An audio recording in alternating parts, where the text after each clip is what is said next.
Hello, everybody. Welcome to another episode of the MI podcast. So, in the MI podcast, we've discussed a lot of different kind of techniques in digital marketing, different kinds of digital marketing, mostly digitally in different industries. Brilliant social media campaigns. But what we have to kind of also realize is that there was a world where marketers used to function where there wasn't the internet, so you used to have a lot of mostly offline campaigns only. And when you look at today, when you look at TV or you look at out of home, you look at print advertisements, they all come under offline marketing, and they are still relevant. Definitely, digital marketing, the scope over the last 10 years, has increased scope. Budgets have increased, the way because of the various advantages of digital, but offline marketing also there is an importance. And the importance is just not that, okay, people over a certain age group, since they are not that tech savvy, would be consuming things, in the offline world, but also people who are very tech savvy. It is still the media they also consume a little bit of offline. Like, we all are maybe reading a newspaper, or we have a favorite kind of magazine we consume, or we have a favorite kind of TV show which we are seeing. So participating in certain kind of events also. So these all things, there is a importance. People are consuming it, are being part of these activities. So as a brand, reaching out with all these activities that they are doing is very important kind of for your brand as well. Because I think marketing approach has to be a 360 wholesome approach, and if it gets kind of too focused in within one direction, you kind of lose out in that. Digital campaigns, like someone like me, my expertise would be only within that, because I've kind of been in marketing in the past 10 years, and I've worked mostly in tech companies, SaaS product companies. So there, obviously 90% of the work is within digital. We'll have little bit of an offline event happening, or if there is some kind of a trade journal or something in within a particular business industry or something, we'll do that. So uh, but to discuss this with me, somebody who has worked in offline marketing, I have with me. So I'm welcoming Pranjali. How are you, Pranjali? I'm doing fine today. How are you, Nikhil? Awesome. I'm also doing good. So, Pranjali, where are you joining us from? I am currently in Madrid and I'm joining from Madrid right now. Okay, okay. So, what are you doing there? I am currently pursuing my master's, a dual master's in management, which is the MIM program, and a master's in creative direction. Awesome, awesome. So, to the audience, Pranjali, you can just share like what all you have done, your interest, your education, and currently a little bit more of what your course is about, and also the work that you've done earlier. Perfect. So, firstly, hi to the audience. I hope you're having like a fantastic day whenever you're seeing this. Just a little bit introduction about myself. I am Pranjali Dave, and I come from a city in Gujarat. I'm from Ahmedabad, and I come from a science background. I have studied science in 11th, 12th grade, as I think the average Indian usually is, pursuing. And after that, post that, I wanted to do something which was a little different. So I did liberal education from Flame University in Pune, where my major was communication and my minor was design. Post that, I mean, I got a lot of interest into film studies, marketing, and advertising as well. But till that point, I was introduced to digital marketing and how it is, not a lot of offline marketing. The first job I got was at the Go To Guy in Hyderabad, where I was working as a client servicing executive. But I was also creating, brand strategies for companies from, let's say, America. That we had companies in Australia, so a lot of global exposure, which is there. And then I shifted to this one company in Bombay, which is Kupsha, where I was assigned a client servicing executive role for the offline media. That is where the first time I got introduced to the concept of offline marketing. We see offline marketing all around us, but this the name, the tag which is there, which is offline, is something that's currently become slightly redundant until I was introduced to that point. Mhm. I've worked for like major brands such as VJohn, Fab Ali. I've worked for VLCC as well, and we've created all these campaigns which are more or less guerrilla marketing campaigns, encapsulating a lot of offline into it, which is, let's say, OOH, print, radio, TV. And that's when my interest spiked into offline and guerrilla marketing. So Mm. after working there for a bit, I wanted to upscale and get more into the management and the creative side. So I joined this college, which is IE in Madrid, and currently I'm pursuing the course, which is a good blend of learning what management is, how people manage themselves, as well as the other things, which is like a sort of like an MBA program, but not more on the administrative side, but more on the management side. And Mm. my second degree is creative direction, which would entail me to become a creative director, which is my long term goal. Other than that, my hobbies include Mm. watching a lot of No, so films. one sec, the creative director, little bit you can elaborate on that because people are not like generally aware of what you actually Okay. do in that. Yeah. Sure. So once I started like working in offline marketing, Hmm. I saw that there was something which was these brand campaigns that happen Hmm. more on the side of, let's say, digital, because we've all seen the campaigns that happen, which are like ads, and then there are these short films that introduce the brand. But there were other things, such as there was a huge for I think La Casa de Papel, which is Money Heist, and I saw that there were many offline campaigns happening for the same, which is Hmm. like there was an entire building that was painted with all of that. And Hmm. because I love films a lot and I Hmm. love advertising and branding a lot, Hmm. I thought that doing a creative direction and becoming a creative director in terms of, let's say, companies for like Netflix, and helping them create these offline marketing campaigns, Hmm. which is, let's say, something where very interesting, or something that aligns and it's more experiential for people. So yeah, so as a creative director, my job would be to create strategies that would entail a brand, or like a film promotion or a series promotion. So as a That's creative it. director, I'll be managing all of those and helping these brands achieve their goals which are there. That's right. Pranjali, but the creative director, I've heard about that even in like if there is a certain show or some kind of a Netflix series, Right. something like what do that is different because you are talking of something in marketing or it is in the content. Right. How does it work out? So, a creative director, basically, if you have to look at it in the most basic language, Hmm. is someone who is in charge of the entire creative aspect of anything which is there, in Hmm. terms of maintaining the cohesiveness of the brand, or maintaining, let's say, if I am a creative director of a show, I have to see what kind of music, what kind of lights, what kind of Hmm. people, what kind of question aligns with what basically my personal brand is, or let's say what my serial is. Hmm. But when it comes to marketing, a creative director is someone who is in charge of these campaigns and make sure that these campaigns align with the brand goals, the brand deck which is there Hmm. aligns with what basically is the most basic form of branding which is there. So Hmm. everything should be on brand is the job of a creative director. Along with that, a creative director also, you can say, is like the someone who has the reins of the like. If I'm in an what is that? Nikhil, what do we call the person who is leading an entire band, a band of musicians? The leading the band is the lead or something. I'm not actually sure about The one who does this, basically, that's what a creative director does. Okay, okay. He's managing people to make sure that a symphony Orchestrator, comes I out. think so. Yeah, sorry? It's like when you said that, it's like an orchestrator. So Yeah, he the is, orchestrator of everything, yeah, and making sure that yeah. the end result is a symphony of like a beautiful campaign that comes out. That's what I said. Yes, yes.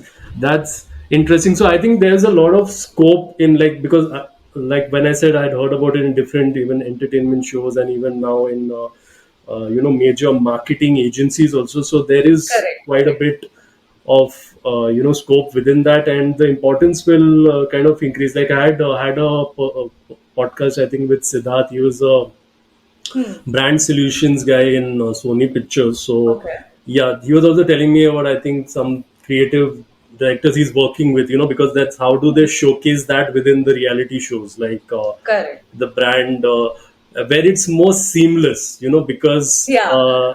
that is what we're gonna avoid, like the disruption bit as marketers, Hmm. because that is where people switch off. So that is Correct. how you're gonna integrate the whole thing, and he's working closely with the creative directors on all the Yes. kind of solutions. So awesome. So Pranjali, then your hobbies you were telling about. Yeah, so I love watching films. I absolutely am in love with films and cinematography and filmography.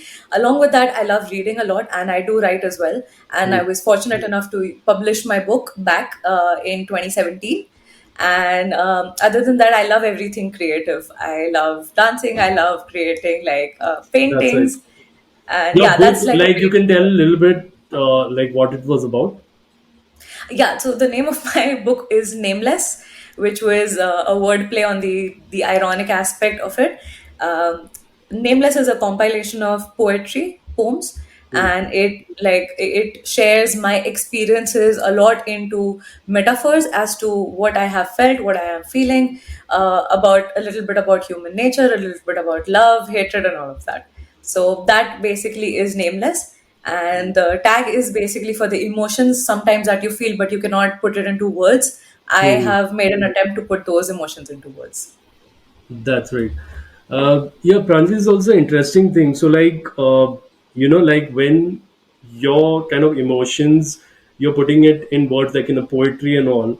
Right. What would your advice be to people? Because as an artist, you have then achieved that where you can express that right properly. Like a lot of Hmm. people, they have the thing, but they are not able to express it and put it Right. aesthetically.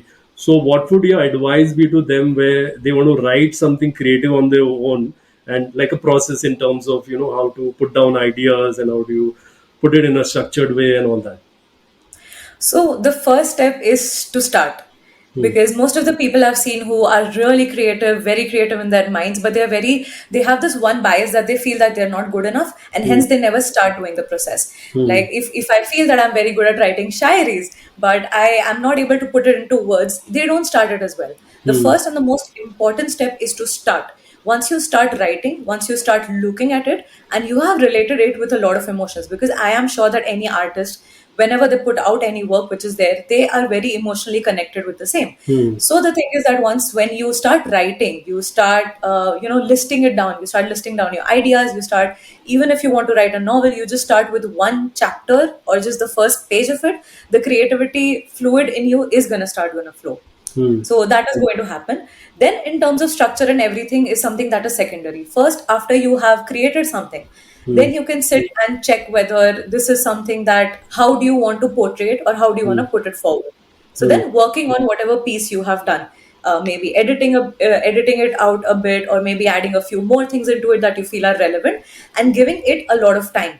Because over time, when you look at your artwork, like when I started writing my book, Hmm. I had I had 4 or 5 poems which were there, and over time, like let's say when I was editing and re-editing and adding graphics to the same, Hmm. I started realizing maybe there are certain changes in the word that would make it more sense. That is because I've interacted with my piece a lot. Hmm. So my advice to people who really want to start this entire creative process, write something, draw something, would be firstly start, give it a Hmm. try, give it a shot, go visit it again and again to check whether you feel that this is something that is explaining what I'm feeling, Hmm. and then put it into structure.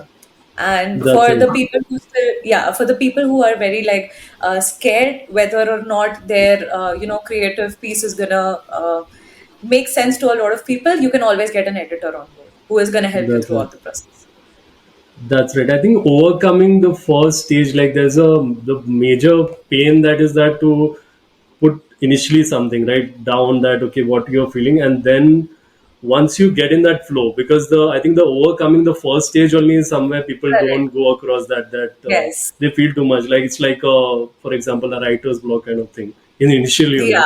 So I think once you overcome that, it's like anything you do when you're doing a hard thing, the initial thing is like getting to it, like if somebody is working out, like getting to the gym first, like convincing yourself, and Correct. then it kind of then flows through. You at least get some work done when you are in that space. So yeah, that is something bad, nobody Correct. can do that. You have to motivate and It's something convince that yourself. comes Yeah. from, yeah, within the self, that this is something that you have to push yourself to do it. Even if I ask you to, let's say, write me something every day and make a habit Hmm. of it, it's not going to happen unless and until I create that mindset that I want to do this and I want to Hmm. start doing it. That's right. Also, then obviously, as students, it helps because you have a group, and then there is certain kind of accountability within a Hmm. social setting that happens. So you can explore that, but end of the day, you have to push yourself. These are all just kind of tools which will Right. kind of supplement you. So yeah, awesome. So Pranjali, in terms of your experience in, I think, Kupshup, that was Yes. anything you want to point out there, like where you learned something, or what a young working professional as a marketer should like look at, when they're having the first few, experiences or jobs that they're doing. So I feel, and I've noticed this and I've experienced this a lot, that all these young marketers that are there, Hmm. they're very scared to voice out what they feel is Hmm. correct and voice out what they feel is gonna work Hmm. out best for the brands. Because initially in marketing, there is a lot of hierarchy that is involved when it comes to your own company, and especially if you're working in an agency, you are collaborating with a brand. So there's a lot of Hmm. hierarchy there as well. So most of the young marketers who are there, they don't usually speak out or tell whatever creative ideas they have. And I have seen a lot of people who have just been very shy to tell, like, what I feel that for this brand, this is something that might work out, but I don't want to tell my Hmm. manager this. Hmm. That idea can actually become a huge success, which is there because it has a lot of Hmm. potential. So for the young marketers, I'd say that the thing is that you have to voice out. Hmm. You have to be very creative when it comes to, like, not just saying what your ideas are, but how Hmm. you're portraying it to your manager. So the skills which is there to like go out and tell people that this is something I feel is really relevant is something that they should definitely learn and get a little more of Hmm. social, like, self-esteem. That's it. Because maybe you have very less working experience, but that does not mean your ideas are cannot be the next big That's it. thing for the Yeah, and brand, which today, is like when we are using online tools, you can just make one like a Google document and share it with your boss. Okay, these are some pointers correct, which. correct, So correct. here you are not even taking that time. Like you just say, please kind of review this, and there when they are kind of free, they can look at it. It's not like a separate meeting you have to take or Definitely, take up yeah. the time to look And at. marketing for me is not something which is like something that I can replicate for every brand, because every Hmm. brand has a different taste, it has a different flavor which is there. So there Hmm. is no one book that explains all as to what marketing is or what is the Hmm. perfect way of marketing.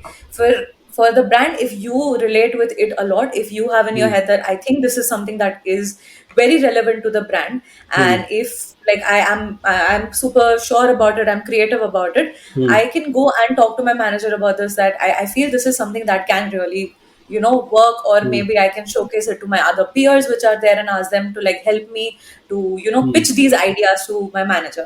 So Hmm. for that, Cupshop was a really, a boon for me, because the average age at Cupshop is more or less people who are from like 22 till 35. Even our co-founders are like very young, and that Hmm. is what makes, Cupshop a very relatable agency for all of them, because Hmm.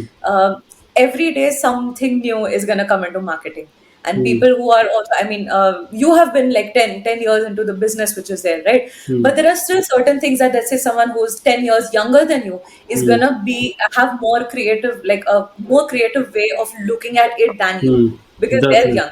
So now I think it is going to That's change, it. that young people are No, going I'm to be also the young, next. so basically, No, uh, no, I do not mean it in that way, but yeah, because I've really seen people who have like, who are even interns there, they are like very that's it. scared to speak out, Yes, like saying that. someone's out of college, you'll have a different perspective on, there are things like they're Correct. suggesting certain apps, or sort of Snapchat campaign, right? Because we are, Right. maybe I'll not be on Snapchat, so they'll suggest that Yes. something, and this thing, and what are they thinking, what are kind of groups they are participating in. So that is Hmm. specifically for a certain age group, and that could be the main TG for your brand, right? So that's how you kind Yes. of learn from that. Yeah, So because Pran, in most, that's right. in most of the cases, sorry, Regal, the thing is Yeah. that you are the TG for the brand you will be working with, as you rightly Hmm. said. That if let's say I'm gonna be working for Blinkit, I Hmm. am a TG of Blinkit, so I Hmm. firsthand know what it is to be at the receiving end of it. Let's say I Hmm. want to create a campaign for Zomato, I am one of the Hmm. highest target audience that Zomato is doing, so I know what kind of push notifications I like. Like That's right. Zomato really has these creative things, such as no one to take you on a date for, just order some food inside. That is something that relates Hmm. with me, and that is something that the younger generation would love the most. So when you are at the receiving end, it slightly, I think, becomes easier for you to create a campaign for the brand. That's right. Pranjali, do you think like when you're talking about the Gen Z, like in within say India, like with internet and access to information, and people's, you can say there is more, um, not only like an even playing field, but also it's like there's not so much of the division which was there earlier, right? Like Earlier, if you take a marketing campaign for a youngster in a tier 2 city, it would be like night and day from a campaign for somebody who is living in a Correct. like a Bandra in Mumbai or something. So in that same age group, so somewhere they, because they are consuming all these foreign show on Netflix, they are part of the Hmm. Facebook groups or Insta, they are showcasing themselves as influencers or whatever. Yes. So it's kind of, you can say, the mentality is different, the aspirations is kind of different and similar to people in a bigger cities. Right. So I think internet has done like a huge favor to us by making people of let's say like mind or people Hmm. who come from even different diverse groups to interact together on these platforms, That's right. which has also given everyone a very fair opportunity to know what it is for people who are let's say 10 to 20 years elder to you or people who are like 10 to 20 years younger than Hmm. you, which has Also the created same that. age group. So a Gen Z guy, say in Mumbai, and somebody who is in Surat, there's more Right. commonality now Correct. in their thinking. Like, so because of the internet, this is because they access. There's more to talk about because you're access to the same kind of online content, or you're following the same Yes. influencer. So compared to earlier, that helps in more interaction and intermingling. Right. But they've like internet has brought people together for sure. And like when there was a huge distinction between let's say tier 1, tier 2, tier 3 cities, as you've Hmm. seen, it has bridged the gap and created a very like-mindedness, and whatever is trending, everyone wants it. So that That's has, right. unified it a lot. That's right. Pranjali, the AI tools that are coming up now, you Right. have like on ChatGPT, you can like you can write an article, or there are certain AI tools where you can have the complete, like a design made, a banner made, Right. or even video content is kind of being used by various AI tools. So, how do you feel like, say, as an artist, what is the scenario like going forward in terms of the way you have to be in the market and your importance, and how do you kind of create that value, where do you have to create value now? So, I mean, very interesting this question is because, like, 3 days back, me and my father had a conversation about the same thing. Hmm. And he said something to me that really struck the right chord in me, Hmm. which is that AI is not going to replace everyone, but the people who know AI are going to replace everyone. Hmm. So initially, the creative aspect was like I'm sitting, I'm creating a brief, I'm creating a presentation, which is there. But Hmm. now, at this stage, when there is a lot of integration of I need to know how to skillfully use the tool to create what I Hmm. want. So let's say there was a very interesting thing that if I have to write something, let's say I am given like a very short period of time to give a brief to the company which is there, I can just go to Chat GPT or Gemini, which is from Google, and type whatever is there and use it as a way to start my creative thinking process. So this the Hmm. first thing that we talked about, creativity block which exists. Yeah. I think AI helps, reduce that creative block a lot because it's Right. providing you not only answers but also very meaningful insights Hmm. into what is It's relevant like right it's now. in front of you. You're not going to use Right. the same thing, but it puts you on the right path. Okay, so this is the structure. Now, what do I add in it, delete in it to kind of, what is my goal? Accordingly, I can achieve that. Correct. Correct. Yeah. And creativity is not something that can be replicated by any machine which is there because it's a very personal thing. It's a Hmm. very, it's more or less based on the relevancy which is there. Hmm. So even in like if AI provides me like a pool of information which is there, my creativity now is going to be gauge what is something that is going to work, tweak it, and make sure that Hmm. it makes sense. That's what. That's right. Yeah, like a result oriented nature is something what we have to have. Like, so if you have a graphic designer, maybe your boss can replicate that with mid journey what you're creating, but then Yes. the graphic design responsibility is how many eyeballs is that grabbing, or what conversations start with that, Correct. right? Which Correct. the AI, you won't get that result because that guy's experience in the market, he will have that Hmm. human skill also, that what has he done in the part, his experience for making it for a certain TG, for example, I'm giving you. So yeah, there is where Right. you, everyone has to then bring that business value. It's not like writer है कि मैंने Yeah. वो 2 articles लिख दिए, हो गया, कैसे भी करके। सो Correct, correct. And I mean, so sorry, but just like a little side note here that I'm currently in my master's program. I'm learning a lot onto data and innovation, which is there. And from our professor, who's also an Indian, in Madrid, she asked us to, listen to a TED talk. Exactly, I don't remember which one, but the TED talk more or less, showcased what is big data and what is thick data, and how companies are right now utilizing big data and thick data to create these campaigns.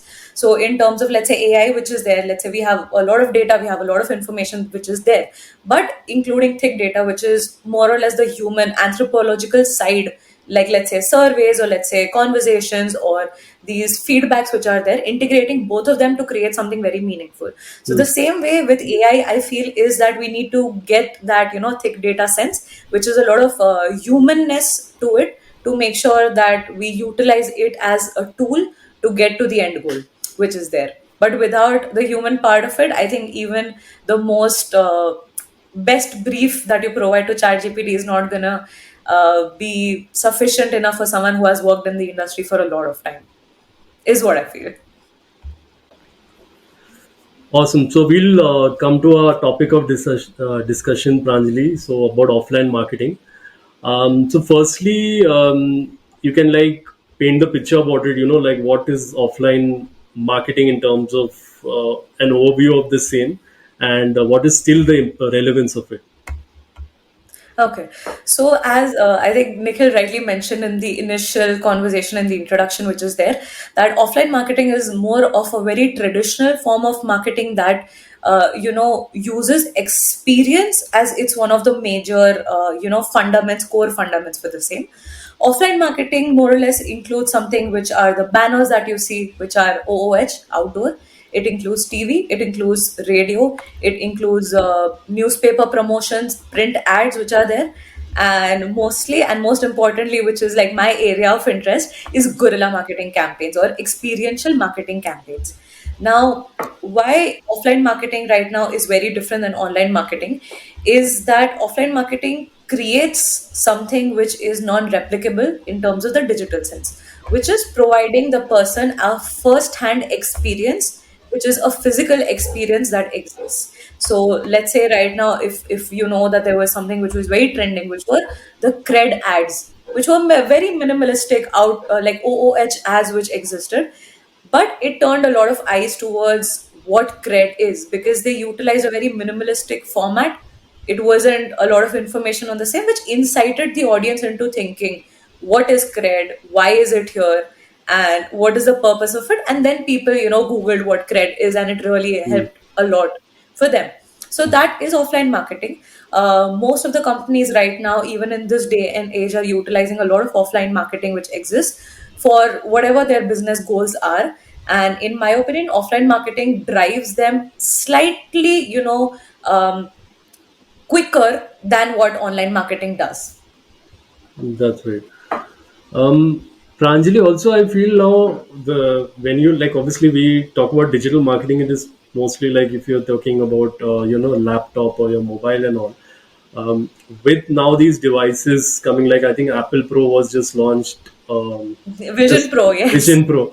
Vision Pro was just Yeah. launched, I think, few days back. So you are combining. So it's like still like when we are talking like in within India, when we're talking about campaigns that I'm doing and all, we say like digital and all because it'll be consumed through your laptop or your mobile. But here offline also we are combining both the worlds, and even like when you have OOH, you have I think campaigns that are done which you point to your mobile to a particular place and then it shows you Correct, correct, things in correct. the So one of, background. yeah, one of the Okay. most even important part about offline marketing is a call to action button, Hmm. which is the same thing which is there in online marketing. Like, let's Hmm. say you're watching a Google ad or you're looking at an Instagram ad. Your call to action is basically asking them to click on the link and go there. Hmm. Similarly, in offline marketing, also there is a call to action, which can either be a physical call to action, like asking people to, let's say, sign up or buy the product, or asking them to, scan the QR code which is there, Hmm. or go to this particular link which is there.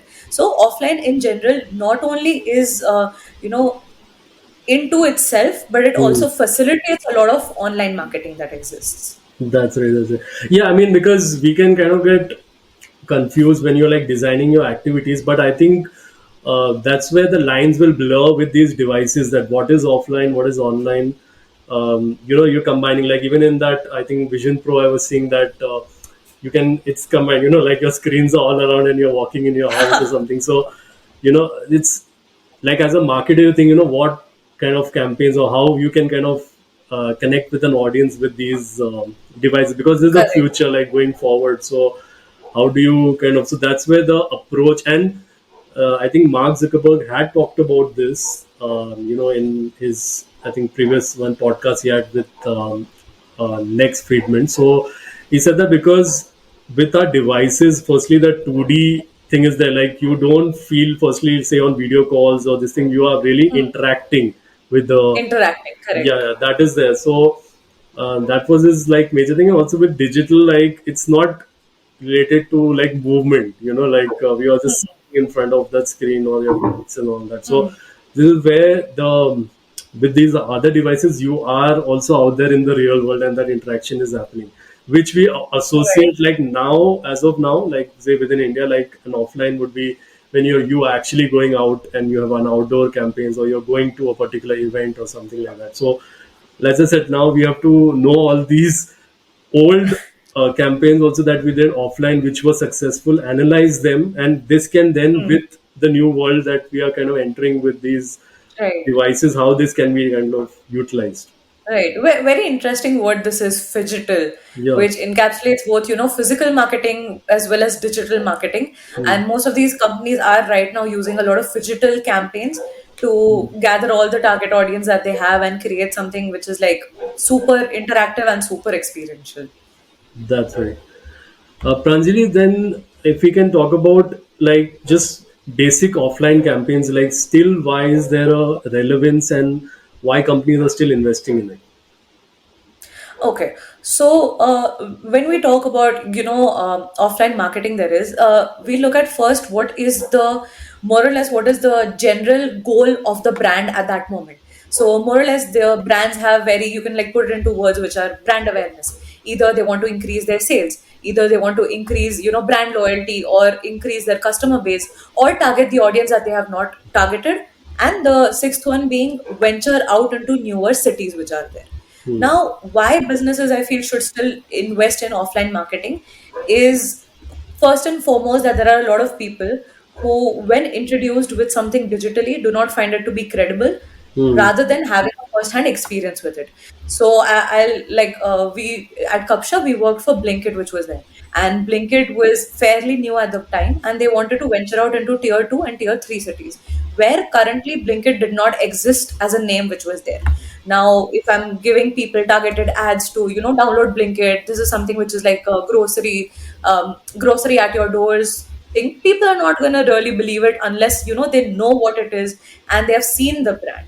So why offline marketing is something that people do need to invest in, because it gives a very human touch to a name that is on the screen. So for Blinkit, let's say in Varanasi or all like tier two places, we do these offline campaigns where we introduced people to Blinkit via kiosks, via some RWA activations, which are like society activations, where we invited people to come there. We gave them a demo as to what Blinkit is. We gave them some fun engagement, things where you run from point A to point B, or some sort of a competition which was there for people to know exactly what Blinkit is and get like a face in front of them to interact in lieu of the brand which is there.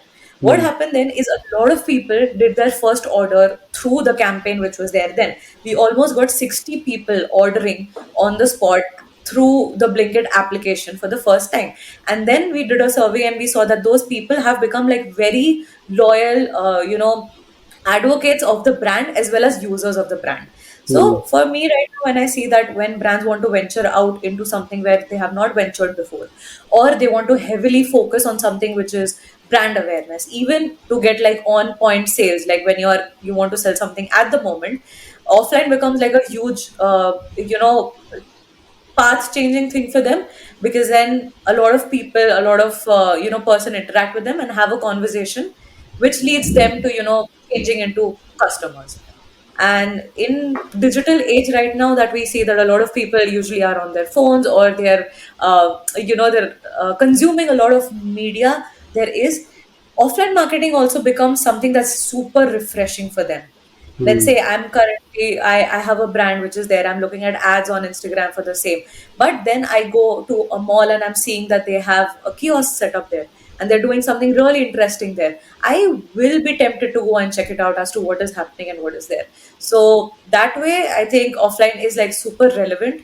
It is something that provides people a very, um, how can I say it? It helps in building the credibility for the brand that way. That's right.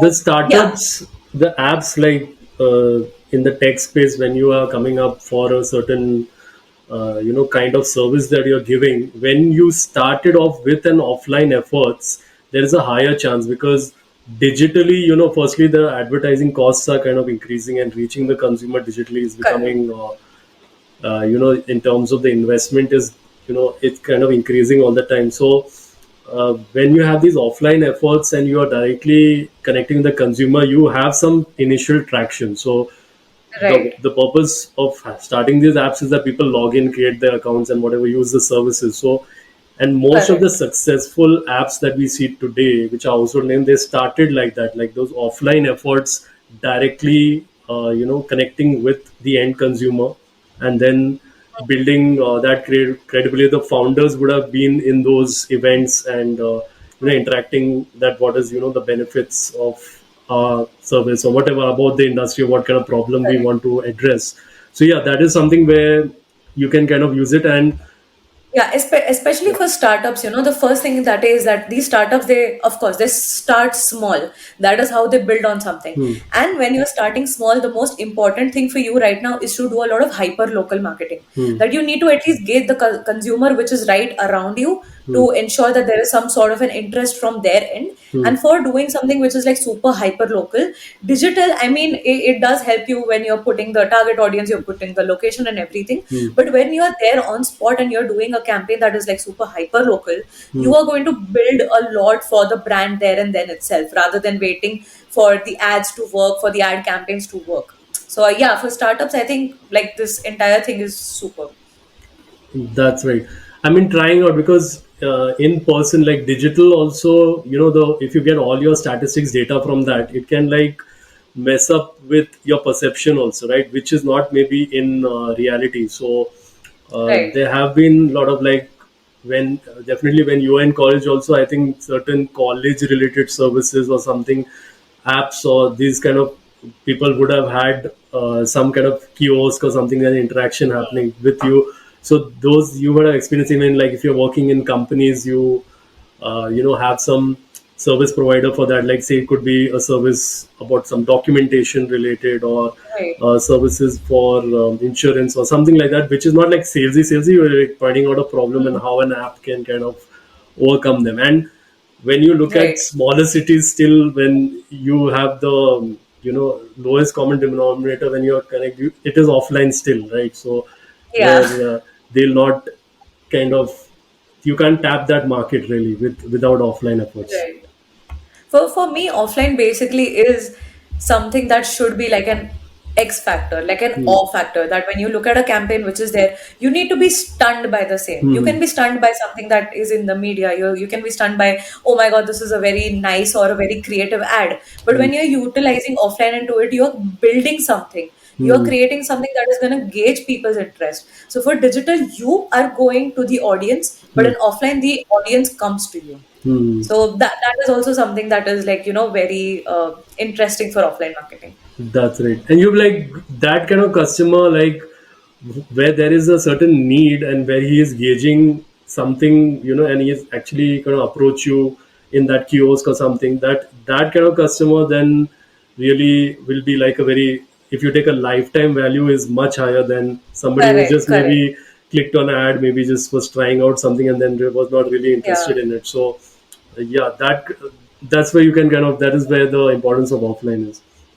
Right, because when I'm experiencing something which is there right in front of me, it becomes something that is very memorable for me. Oh, I saw this one kiosk which was there, or I saw a huge Hmm. cutout and I got a picture with the cutout. which makes it Yeah, like very, I mean, it will be something that taps into my, mind, and is gonna be like staying a little more longer than any digital ad. that's Yeah, right. Yeah, it's like an in-person experience. Is that's why still the impact is more. Like when you are correct. having, there has to be that. Like I even have, I've had like when you've been in like SaaS and you work like you have a sales Hmm. team.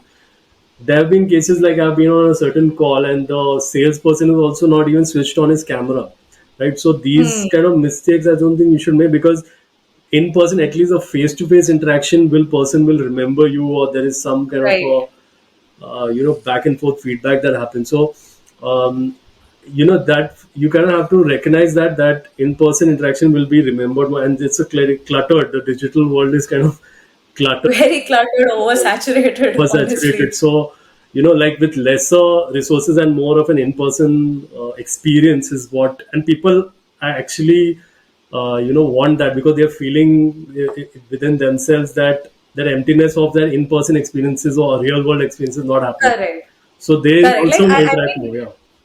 yeah, just to even discuss like Starbucks for that way. Starbucks Mm. became like a huge success because their focus was more on experience that they're providing to the customers, as to Mm. giving, writing their names, which is there, calling out their names, which is there, providing a place Mm. where people would want to stay more Mm. and come more. And that's how, they build their brand into a center for experience, Mm. not just a coffee shop. So for me, offline sort of replicates the same, that it's creating like, memorable experiences, Mm. something that's pulling the audience, something that is super refreshing, Mm. something that is going to stay with them for a longer time. So for like, let's say, getting the brand in your head for a longer amount of time, yeah, this works out a lot. That's right. So Pranjali, if we talk like the basic, like some of the offline activities that are there, one is like print advertising. Um, Hmm. Today's day and age, like what do you look at that, how it can be utilized well, newspapers and magazines. Well, for newspapers, I mean, I have seen a lot of people, your parents, everyone still reads the newspaper. Hmm. It's not something that has lost its relevance because newspaper is still consumed by a majority of, especially the Indian audience that Hmm. exists. Now, when you think of something like how you can make it more interesting, brands have, put a lot of like their heads, and they have like brainstormed as to how they can make like a normal print advertising more innovative Hmm. in terms of, let's say, adding promotional content, which is something that's like it opens up or something like that, indulging your more senses into the same. Like I am sure people who are like the Gen Z audience have gone through these magazines where there was a perfume and they had to scratch the perfume to get like Hmm. sense of the Sent over, perfume. yeah. Like, they could smell the perfume. So these innovative things are something that really does hook the audience. Hmm. Like even for certain campaigns where they've used the front page Hmm. and they've just added like two lines which are there. Hmm. Now, initially, if I'm sitting and reading a newspaper, front page is something that's the most, most expensive way where people, can put Hmm. ads. And when you look at that ad and there is like not a lot of information on the same, just a small call to action button or something Hmm. that is very creative, it stays with the audience that, oh, this is something interesting, this is some risk that someone has taken, and they Hmm. would love to go through the same. Even with that, like we work for like many things, such as like VJohn, we work for brands where they put their promotional things into the newspaper itself for everyone to consume the same. Hmm. That's So right. yeah. The newspapers, also the staying power of that media, like a digital thing. Once, first your fight is that it comes in front of and the person stays and sees the advertisement. Right. like for a video, like you say, no, 30 seconds only, then the view counts. Or there are certain, like even on the social Correct. media channels, an impression will count only if you stay with it for some time, something like that. So For some time, true. with newspaper, you kind of view it. If there's an advertisement, if you go through it, you'll see it. If it's kept on the side, you can still kind of, you can visually it's somewhere in front of you. So that is there is more staying power that is there within a Yeah, newspaper and or honestly, I feel it is very smart to utilize, print advertisement, especially in newspapers. Why?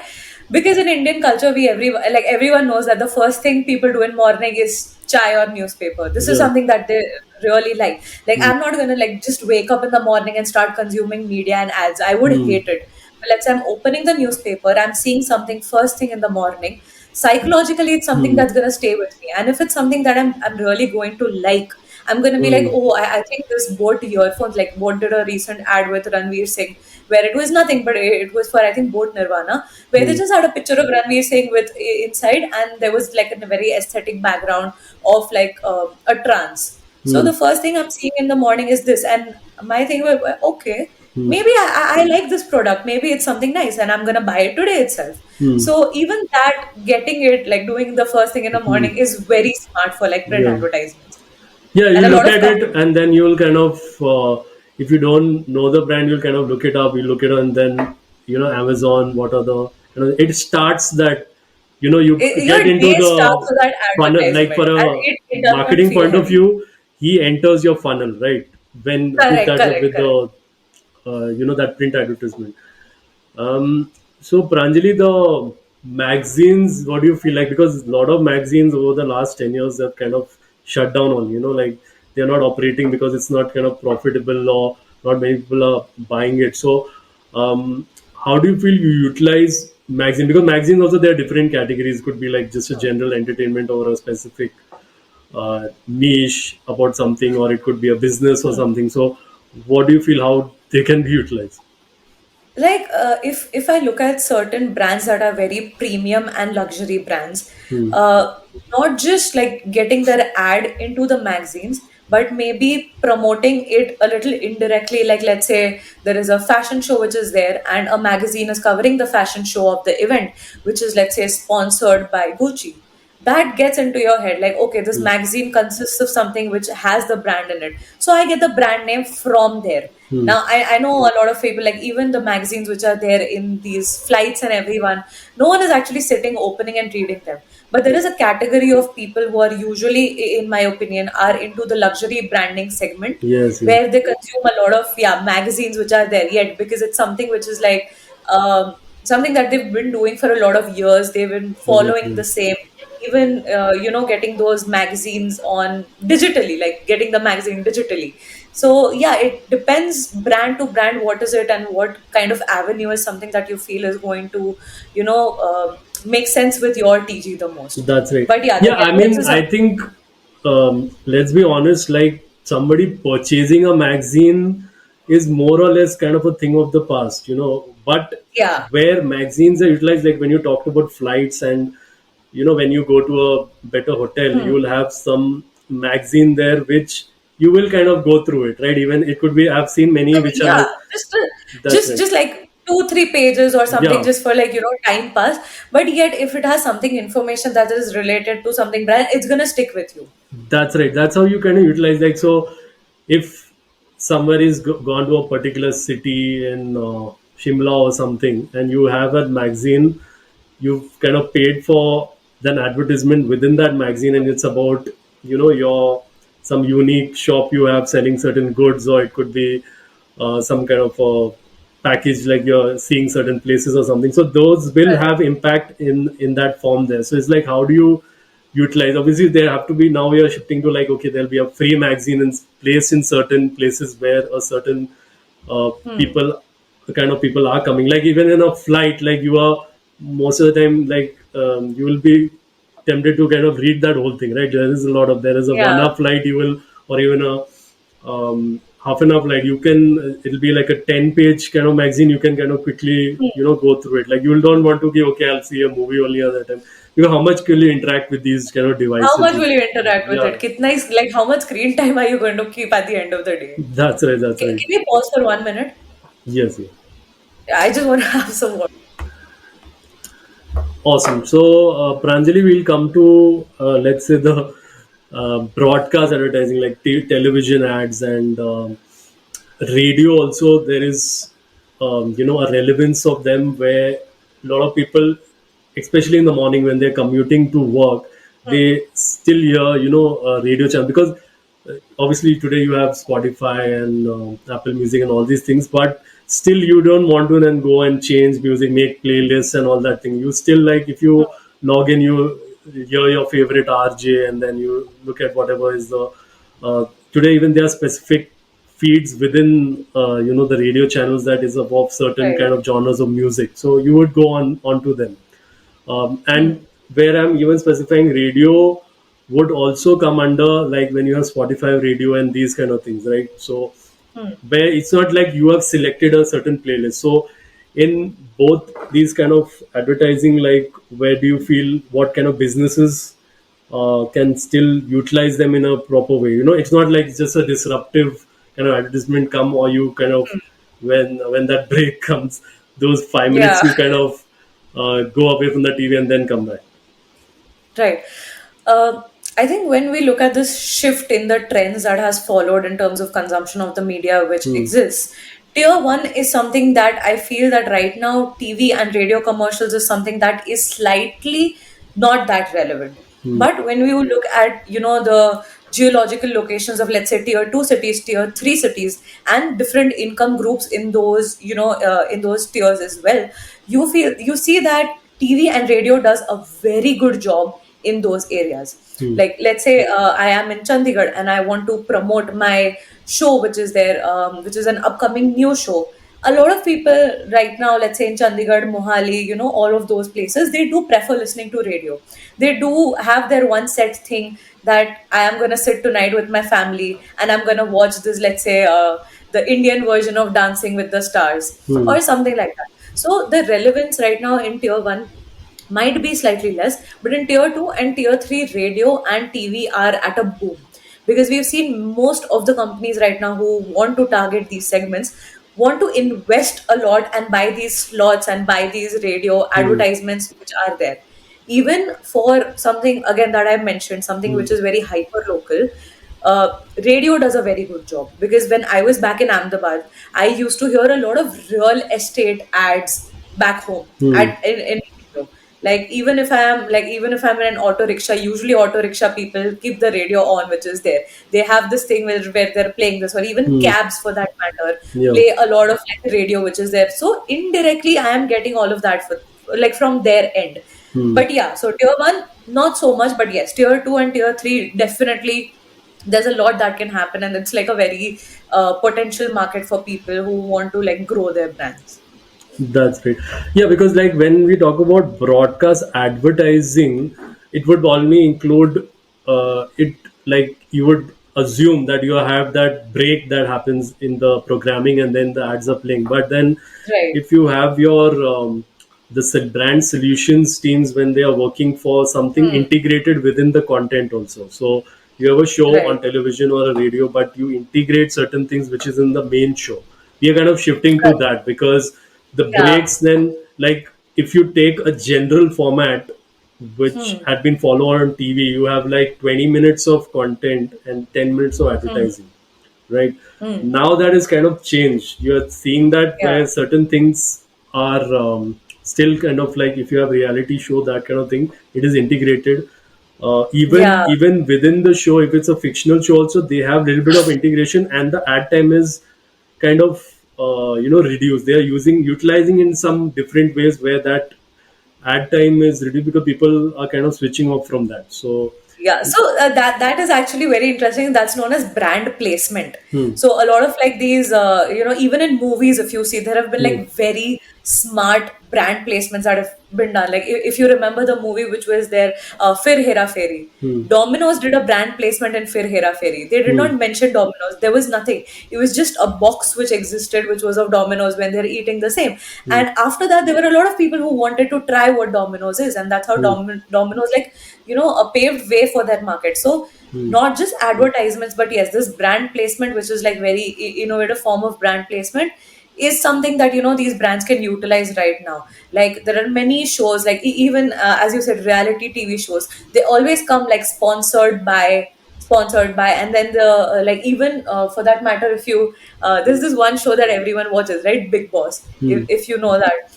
Big Boss also, even the host which is there, he has Hmm. to give an entire, script of this is like powered by this and this, and I mean, knowledge partner or Hmm. like brand partner or entertainment partner, which again becomes one thing, because a lot of people are not going to stop watching those shows, That's it. but they will also get a hit And of what the Big Boss is so big now in India. It's like even if you don't want to watch it, you are somewhere subjected to it in the reels or best part. content, and you Best part, consume yeah, it. Yeah. that's the thing. that this entire meme marketing which exists in the digital side, which I think Yeah. is something that is very funny and very, I find it amazing for the entire meme marketing in the digital segment. But as you see, even these snippets of television Hmm. or these things which are there, they get converted into, as you said, reels or Hmm. maybe short YouTube shorts which are there, or TikTok for that matter, not in India, Hmm. but even somewhere else. Even in those reels, if I'm looking at a reel, let's say of Big Boss, and there is just in the background, there is Hmm. like, let's say, Vivo V7, I'm still gonna be like, oh, Vivo is there, maybe. I probably want to buy a phone. Let me check out what Vivo Hmm. is. So yeah, that's something. So I feel businesses need to like sort of become more smarter and smarter as to how to subtly advertise themselves into the space of broadcast advertising, not just very mainstream, ask people to buy it, but sort Hmm. of integrate it into a way into their psyche that people do not feel that they are being targeted with something. It's just That's something right. they've seen and they get into their head and then they want to explore it. That's right. The movie business also, if you see, like when the VHR and HR and all those had come, and you had like CDs and all that at that time also, and then obviously later social media, people thought like the movie business will be really affected by that, But actually, Right. if you see over the years, it has enhanced that because the other mediums have enhanced the interest and the Correct. fandom that is created for all these shows and movies and all that, and they then go to kind of cinemas or whatever and consume it. And Right, like cafe coffee day, yeah. for that matter. Like cafe coffee day, I mean, like 10 years down the line, so many shows, so many movies integrated cafe coffee day into Hmm. them, which made cafe coffee day seem like it is the most trending thing for the college students to go right now. Hmm. So again, that as you said, right, that it is the psychology play that matters a lot into marketing and how you're going to be putting it into there. That's right. That's right. So, like, when you mentioned that Cafe Coffee Day, I think the campaign, like at least 10 years ago, there was some like date related thing. So it's like a very popular for dates. So Yeah, then it's like people are utilizing. I think the coffee cafe chains, the success also is with the dates. Like mostly, it's going to be that audience that is going to come down. So right. um, that is where all these other they can utilize that aspect also more in their marketing, the first meetings and all. In Starbucks there was like, I think last year there was a campaign where they were made to feel special or something with that, when they call out their name. But it was like India, many Mhm. people were not like aware of that also. um, Groups like non-younger groups, like you have even a kitty party or something, so they had constructed in a way, like where they can come down and utilize Yeah. Starbucks. And Starbucks has Okay. been like, in India, it's like a success story. It's been profitable now for the last Yeah. few years, and stores are coming up now, even in tier two cities. Also, I've heard now, yeah, Yes. they are coming up. So that's Ahmedabad got its first Starbucks 3 years back, and it's very that's right. recent. That's Same right. with Tim Hortons. Like Tim. I mean, I remember when I was working at Kapsha, Tim Hmm. Hortons wanted to, launch itself in the Indian, media space, and then we were Hmm. like talking about it. But yeah, I mean, all of these places has really paved way for many brands and competitor of these brands to come. So like even if I'm seeing a campaign for CCD, which is there, I'm gonna be very enthralled to maybe try the new coffee shop that is there next town. So yeah, I think it has helped a lot.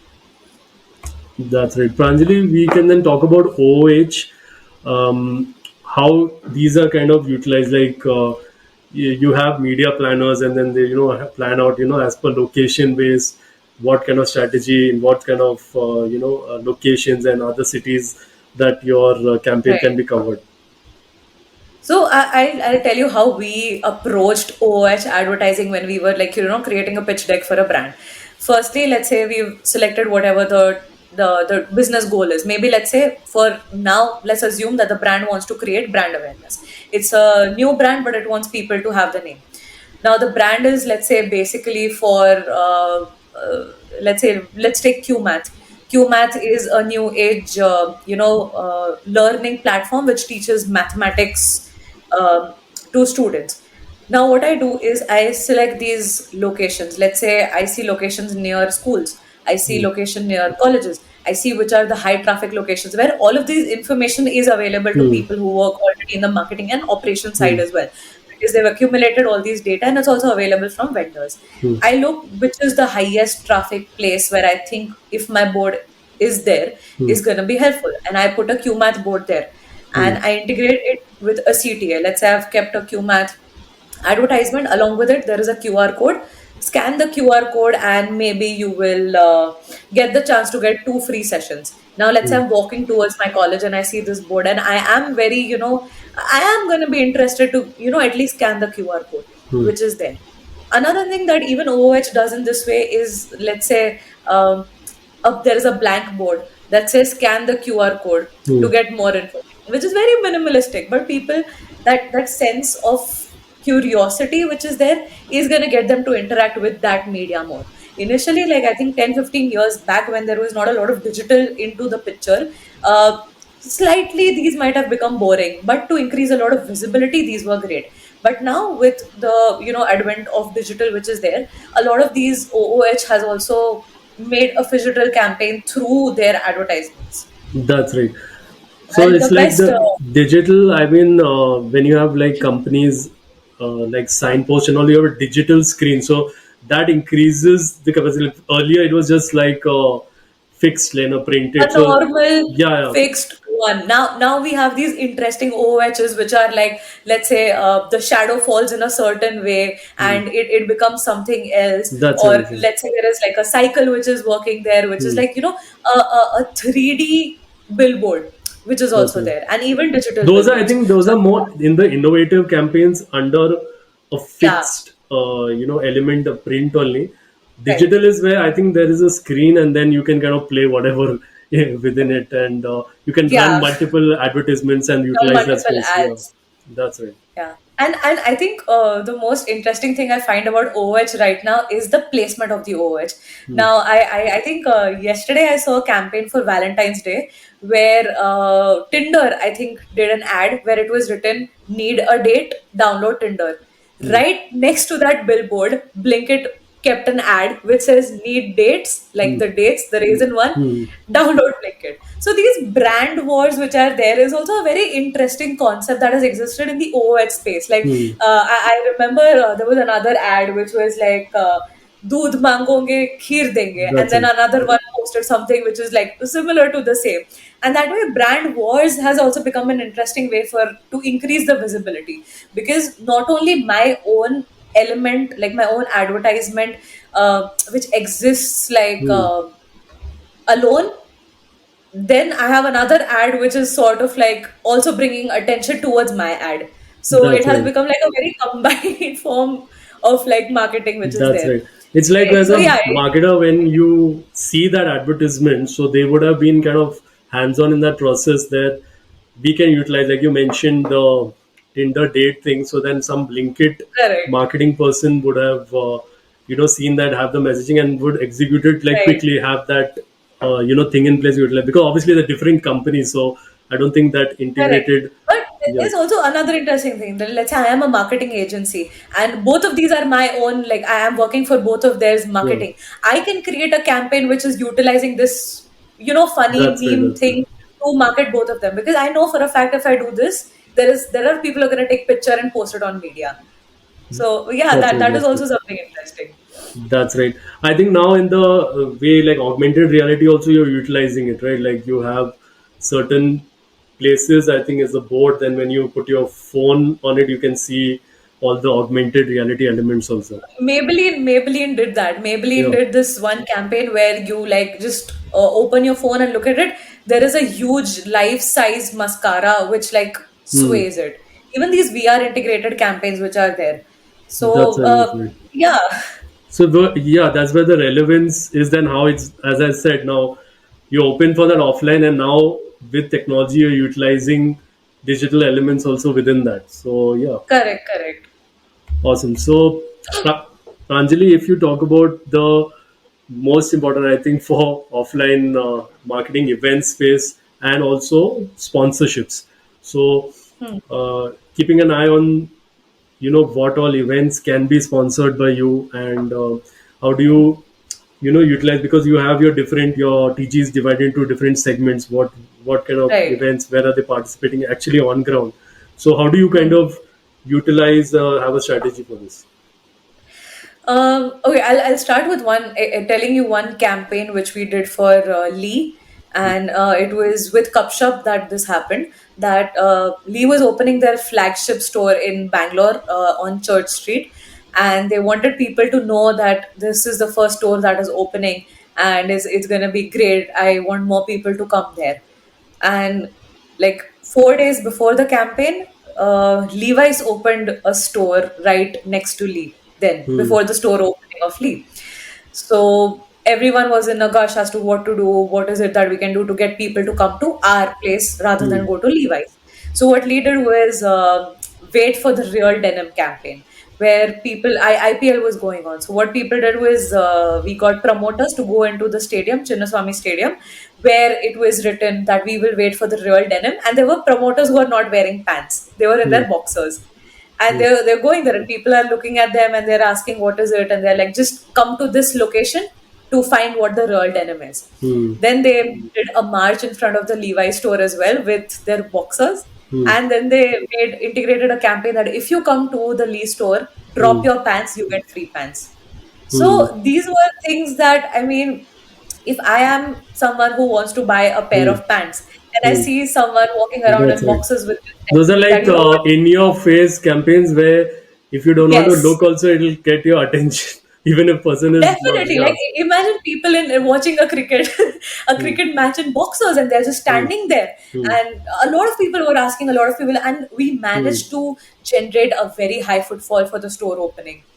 That's right. And this is what I mean, this is what actually attracts me towards the offline segment, that in these on ground events it gives me a lot Hmm. of liberty and a lot of creative freedom to engage with the audience, tell my pitch to them, do something that is going to catch their attention and make them come to me. That's right. So So, in like, that way, does like a flash mob also, where it's some promoting something, come under in the ground events? yes, yes, yes. Okay. So ground events can be, I think, expos or something, doing like a campaign there, setting Hmm. up a kiosk which is there. Anything where you're doing with your brand where you have promoters Hmm. is something which is on ground events. That's right. And same way And when it you comes with create sport. something like you mentioned that thing in the boxes and all, when you create something quirky and you Yeah, shoot it, um, there you can then say, okay, then it's you could part of like a viral video or something. Like when we correct, saw correct. that in the Delhi metro where they were showing, like Manjulika or something that female was dressed in, and Oh, yeah. then they, Yeah, yeah, then they showcased that it was like it was actually a campaign that was being done for correct, correct. this thing. And also there was one where in Zomato they showed like when very hot girl was wearing short pants and she was on a bike or something, and they're like, this is Yeah, also a rider or something.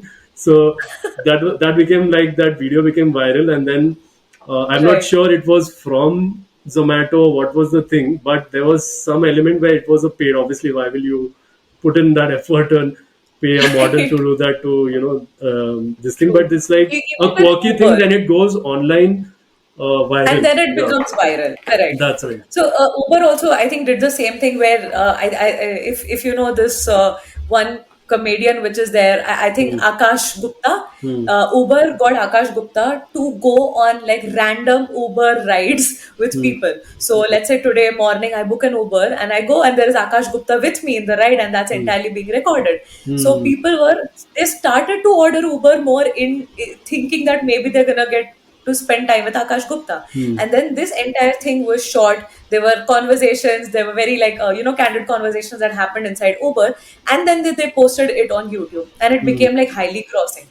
So, as there is like, this is a form of sponsorship which is there, that the brand is sponsoring this as well. Hmm. Now, when they're integrating like online, offline campaigns, they are there. They're Hmm. gonna be, because they're quirky. People are gonna gauge attention. They're gonna know the brand. But Hmm. then again, recording the same and utilizing it into your digital ads, such as, Hmm. let's say I look at this ad and I use it as my promo video, or I Hmm. use it as my brand video for a while, or maybe I change my application with certain things regarding the campaign that I've done offline. Hmm. So integrating both of them, creating like a digital campaign is really working well for most of these businesses. But yeah, on ground events, I'd say that hands down, it's one of the most interesting, one of the most creative, one of the most innovative forms of marketing that That's right. you And can have. also, as marketers, if you have success in an on-ground event, it's something that comes on your work portfolio. Like because that those are things that have been Correct. talked about and discussed, and Right. people know about them. So like that show there, I Right. was part of that campaign or whatever. So that also True. gives you True. brownie points in your resume or Right. your work portfolio. Same. We were pitching this one campaign to Z Hmm. Punjabi, where they wanted to promote the new show which was coming, which was like a show I cannot take the name of. But there, what we did was we pitched them this very interesting idea that we'll do a physical campaign with a canter. A canter is basically a truck that has been, modified into whatever way you want. Maybe it can be an experiential canter where people can come inside the canter, experience what is there or something. We took a canter, we added two screens to the same. We said that we are gonna go around, ask people to sing their favorite song, and the next person they go to is gonna sing like the probably the other song, and you record the same, and this will be featured in the opening promo of the show. Hmm. So what happens is people, firstly, they are like interacting with them. They have it in their head that, oh, this is something that I want to like see. Maybe Z Punjabi is there, and I want to tune into the channel. Hmm. And on the first day of the show, when it is being launched, you get a lot of more audience to come and watch your show because they feel that they are going to be a part of this. So that means that not only are you creating like that intimacy with your audience, but you're also getting them to come watch whatever media you are giving it to them, for them to like see it. So yeah, that is also that's something That's that right. we did. Pranjali, the sponsorships bit, like how do you select? What do you feel like briefly you can give an advice on in terms of selecting events or shows or something that you can sponsor basically? I mean, for sponsorship, for me, I think as we've talked a lot about relevance, and Hmm. for me, sponsorship is something where you have to be relevant to whatever is happening. Let's say VLCC wants to promote something based on body positivity, they can sponsor a fashion walk which is with all size models which exists.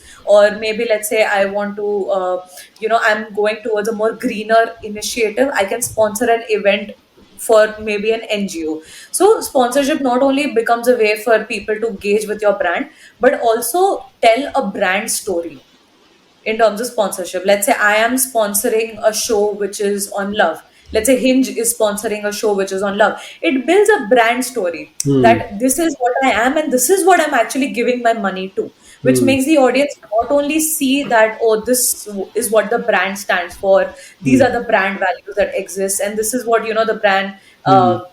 wants to promote. Like this is the psyche that the brand wants to promote. So yeah, in that way, sponsorships can be like a very make or break thing. Like let's say Hmm. Zomato cannot be a sponsor for I don't know, like a cooking competition maybe, because probably doesn't make sense. So Doesn't. yeah, Yes, that yeah, way that's the size of the company and the show that they are doing that would not match. But yeah, that has to be looked in. I feel now the strategy for marketer is looking at innovative events which for a particular niche, and how do you kind of make your name? right, Where is it lacking? Like which is the segment which you are not able to tap, or your marketing activities are not correct, able to deliver. So look at right, sponsorship in that, because then it just gives you more airtime, right? Like, and that true, your brand more showcased in front of that audience. So then they can start engaging with your brand. right. Awesome. Pranjali, about like face-to-face interactions that you have with this, like say for example B2B events, your expos and all that. Um, how do you feel that can kind of be part of your marketing strategy? Because a lot of B2B brands, they make the mistake where they are not even participating in any kind of an events and expos, because they feel the expense of it doesn't justify the Right. any like a exact business output or something you can measure. But what do you feel is still that relevance, like you should be part of certain B2B events in your domain, at least where your people in your company are there and are actually going to interact with the other people in within the industry. Right. So again, let's when we talk about something that is offline, which is not a part of the screen, there are like many strong points that make it very more interesting or very more like nicer for the audience. One, that it is very customizable. So let's say I'm sitting and I'm having a conversation with you right now. I can customize the conversation which exists in order for you to make like to for you to be my potential customer. Secondly, when I am there face to face with you and I'm investing that money to be in a face to face interaction with you, it also provides people that sense of security that maybe this brand is something that is like super credible and it's not something that's going to scam me. Hmm. Third, when you're building like let's say a brand persona that exists, let's say I want to market for boat, and I get like people who are like vox pops and people who are like very quirky to be a part of an event which is there and talk to the audience. So based on the people who you are seeing, you build a sense of the brand persona that this is the brand which is there. And then if you like the people you are interacting with, you are definitely going to like the brand. Hmm. So that makes it much more better rather than just doing something on a screen, or rather just then having like a phone call or just being a part of some targeted ad which is there. So face to face interactions, as I mentioned, they are like very intimate. They create this sense of how do you say it, that there is a back and forth that happens. Hmm. If I have questions, I'm getting answers to them right away. If there is something I want to buy, I'm getting it to do it right now. If there Hmm. is no third person which is like involved in the same, that let's say I'm writing a query and then I'm getting a response later on or Hmm. something like that.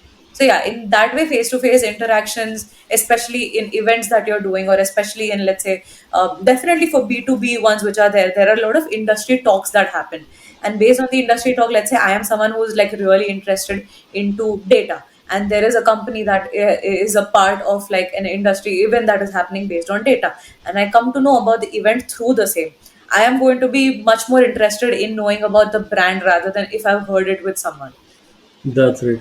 Consumer Come also, on. if he's walking into that expo, like say Right, I've been part of say a niche, like say there's a fitness expo and right. you're paying a good amount to enter there. You Yes. have a your prospect which is like kind of really in tune to engage with your brand, right? And he's ready to Right. spend and make those choices. So that kind of is the most valued prospect, like the in Hmm. terms of the conversion rate that you have is much high with that guy also, what they will contribute in to your Correct, business. correct. So that's kind of heightened. So when you if you see all the you weigh all these things, you will realize that this is an important aspect of it. Even in like when this fitness event, like there was a B2B aspect also, because you're selling equipment and all those. You'll have gym owners and all that Right. coming.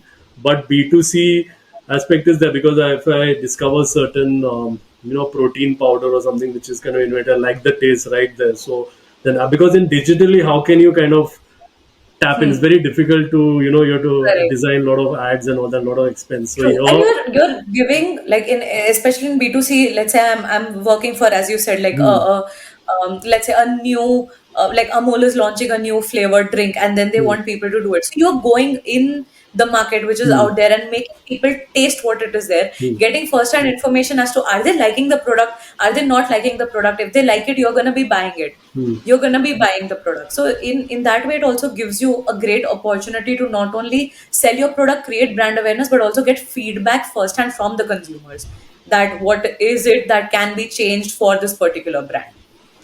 That's right. Pranjali, we can cover point of sales when we refer to these huge retail outlets and malls and all. How they utilize the signages there, or the how the things are packaged and placed. Also promoters that are used Right. to influence customers and all that. So how do you like look at, because you would have worked for brands which are in FMCG or their consumer goods. Right. How do they utilize POS? I mean, yeah, the first thing I think when you ask me this question is when we go back to the point where there are like small gums or some chocolates that are kept right next to the cashier, which is there. Hmm. So psychologically, you feel that, oh, I want to try this chocolate, or I'm gonna try this chocolate, and you Hmm. just grab it and you do it. Like even let's say Zara is there, H&M is there, Zudio for that matter, which is upcoming. They Hmm. keep these what is there, the rubber bands or the socks or lip balms or small items that are very Hmm. grabbable at the last moment, where you don't have to think a lot. So Yeah. let's say it's something which is of like, let's say 200 or 300, and Hmm. I find it to be attractive. I'm not going to sit, wait, or I have to try it to like get the product. I'm Hmm. just going to take it and I'm going to buy it. So that way it is very interesting where you are keeping your, POS, or where you are keeping the promoter, or where you are keeping the person to, engage the audience into buying the same. Hmm. Like, let's say for we did one campaign for this NIC ice cream, Hmm. where what we did was we got people wearing huge, like, boards on back, like humans with the boards on the back, and they were going around, and they were near the location of the NIC ice cream place, Hmm. and they were asking consumers that it's a very hot day, take this and get like a free scoop of ice cream. Hmm. So that was done in Also, a, you can like, like because give out sample also right there. So if correct, you can do sampling. yeah. Sampling is something that is very nice, but in certain like places, sampling becomes a little ethically a problem if it is not done in the correct way. Like, Hmm. let's say if someone has given you a sample and you fall sick with it, Hmm. it becomes an issue currently right now in the businesses That's which is right. there. But yeah, but for the bigger companies which are there, such as, let's say, Amul is there, or let's say another FMCG companies, or which are not edible items, like let's say you're sampling something like, I think Shy Away sampled, like they gave bands to check your correct bust size or Hmm. something like that. Hmm. Those are things that are like very interesting, and if they're like small things that are going to attract people, because we have Hmm. this tendency to like things that are like small, like things that are like very cute, and if they enthrall you into something, you Hmm. like it, you are definitely going to go back and get like the bigger version of the product. That's right. Anything you can think of, like I feel the innovatively utilizing the space in terms of the design has a Right. major factor where how you place the signage, the the fonts that I use, the color, what kind of offer it is. It will like motivate you to get a Correct. pack of two or something and utilize that. Like anything in that thing, you or also the promoter, the way they communicate with the prospect, like Right. in those aspects, anything you would like to talk about?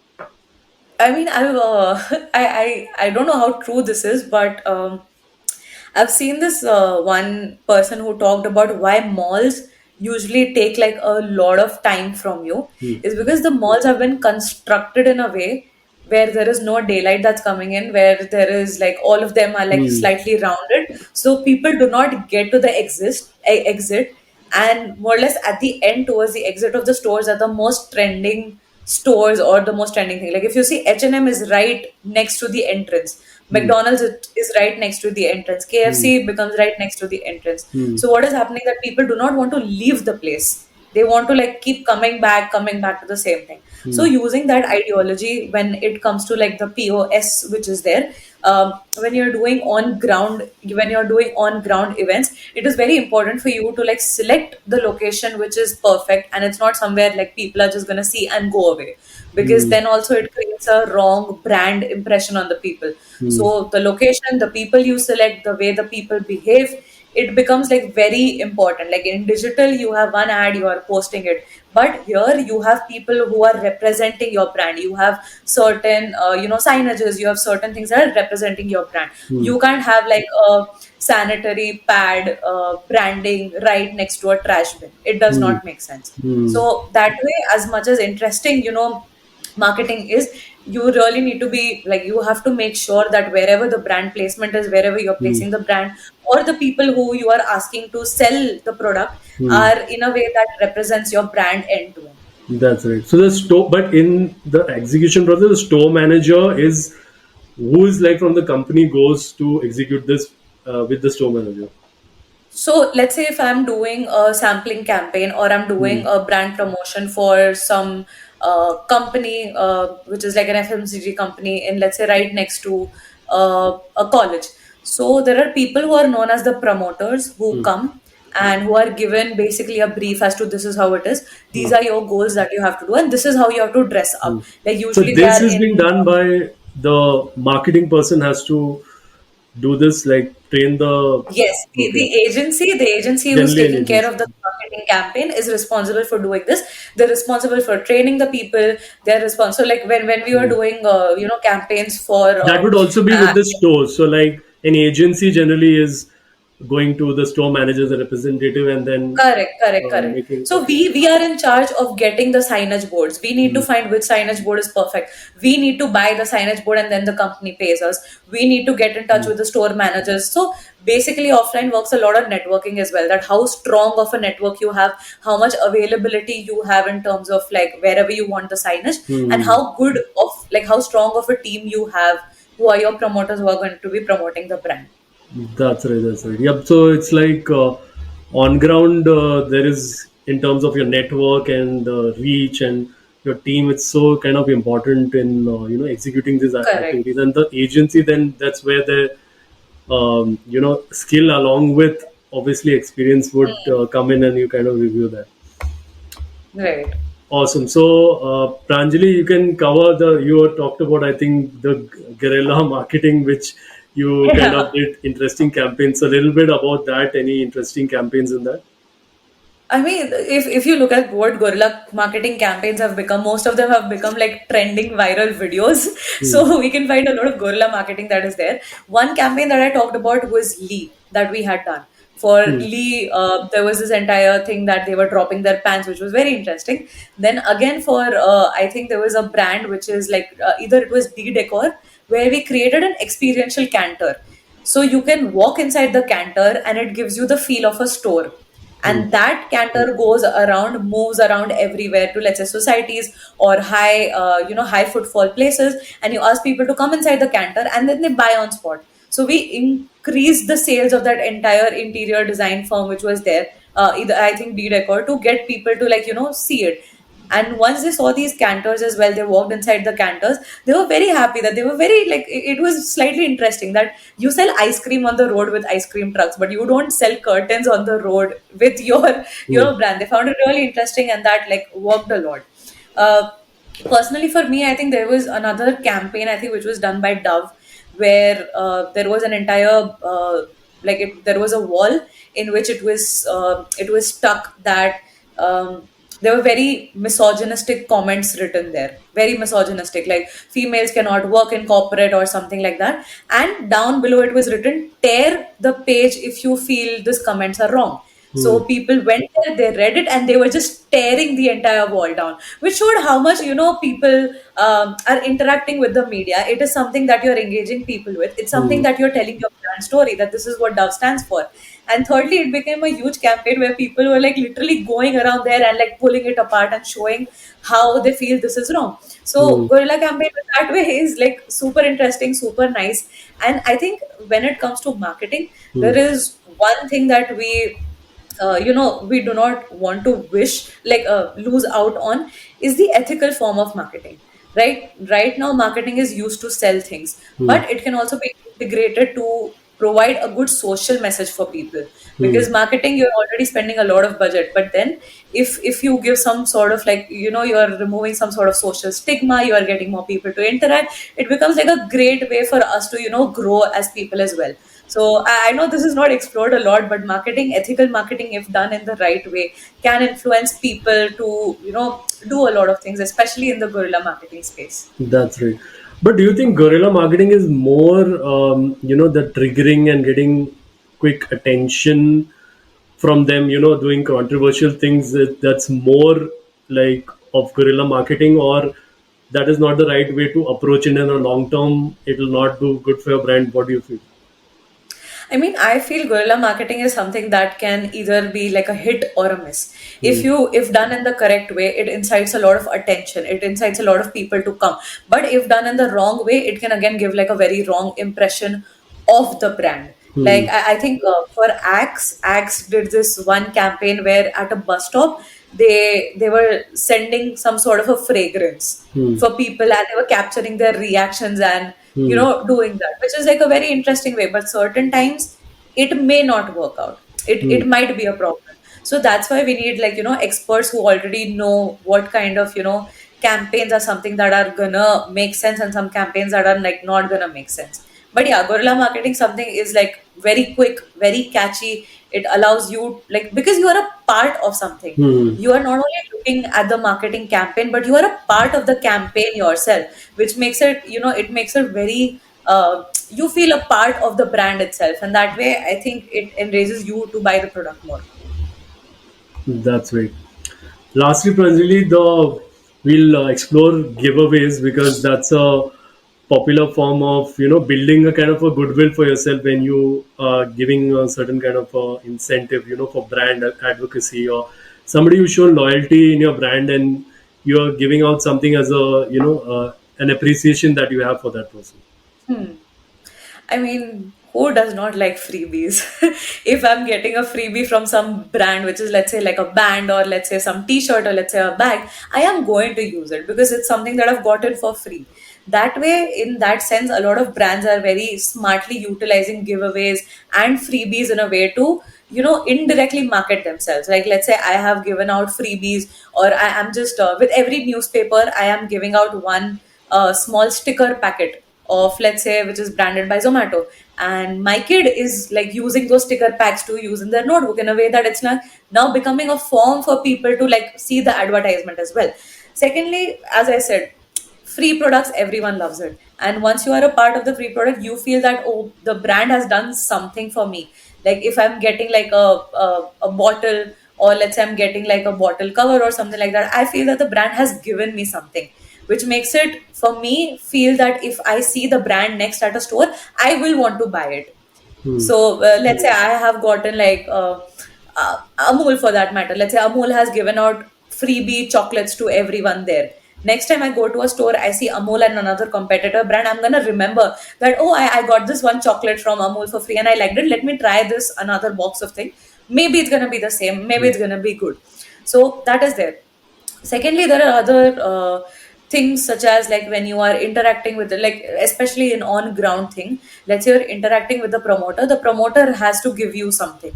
And when it is like, when the person is giving you something, let's say a notebook or something, you feel like it's something that's slightly transactional Hmm. from their end, which makes you feel that, okay, I want to, engage more with this thing. And then that's how, you build a little bit of like customer loyalty from their end. That's it. Pranjali, what do you feel of the giveaways? They when there is some item that you'll be utilizing, like a mobile case or a calendar, Right. and all those kind of giveaways. Those have been the most common, like over the years, that have been given in a lot of even local businesses. So, what do you feel? How those can be utilized? I mean, I feel brands need to step up with their giveaway game. Hmm. Like now, it's not a time where I'm going to be using, let's say, a calendar or something that's like very small for the same. But in Hmm. that way, if you're giving me something that's really important, like for Q Math, we were giving away these multiplication posters, Hmm. which is very highly relevant to my target audience, because my target Yeah, audience wants to learn math, and I'm giving out tables which are there. So even with these giveaways, when hmm. I'm giving them something that is helping them, it That's is right. something that's going to So, bring like, them back. generally, if you see giveaways, also they are done in like expos or that events that are there. You Hmm. kind of give generally when you say when in an offline channel when you are giving out things. So you have to identify that the TG for them there's some productivity aspect or something Right. they are utilizing for the things they Correct. are Correct. doing. Like you give a shaker cup if you're a fitness brand or something like that. Yeah. So those are something, there is that value that created, okay, that branding is there, when which is going to be most probably, if you get it free, you're going to utilize that. For example, the Right. shaker cup, and also, yeah, that is where Hmm. you have to be smart and utilize those items. Yeah, Yeah. that's right. So, Pranjali, in terms of let's say these, when you talk about the loyalty aspect, do you think giving this kind of a giveaway also where digitally you're utilizing, like you scan the particular code, you will get a giveaway is basically a discount on the next purchase or something like that. Like, how do you even utilize digital from an offline channel and to so that it works for your digital brand also? I think the CEO of Zomato gave a podcast where he said Hmm. that he was asked a question as to how are you able to give so much of a discount without Hmm. going into loss. So Hmm. usually when you look at Zomato, there are these promotional offers that 70% off, 60% off, That's right. 40% off. But then there is another thing which is 70% off up till 100 Hmm. or 40% off till 100. Hmm. Now, a lot of people usually use Zomato for these promotional codes which are there. They're not a lot. It's like just, let's say, 50 rupees. Sometimes I'm just saving 25 rupees through the coupon. Hmm. But because I'm getting something from them digitally, I would choose Zomato over any other food delivery apps. Hmm. So that even if you are like, even if you're giving the brands not a lot of, a freebie or not a lot of giveaway, the way you do it and the way how you do it, like very smartly, it becomes important. And especially like if you've seen most of the applications, if you download them, you get like a spin the wheel thing, which is Hmm. obviously rigged. We know for a fact that it's not like always based on luck. It's Hmm. based on how many times you open the app or something along those ways. But because I have the spin the wheel app, I am going to be very interested to like see, oh, okay, I have won a free moisturizer, which is not worth a lot, but still it's going to make me come to the brand. Like I think Cred does this as well. Cred has that bingo thing where every time you pay, you get access to one bingo, and then you do the bingo, and you may get like 10% off on some brand that is associated with Cred. That way, I am going to use Cred more to pay my bills because I know that I am getting something back. So that is why that's the I think the concept of gift and return gift is something that can be utilized here.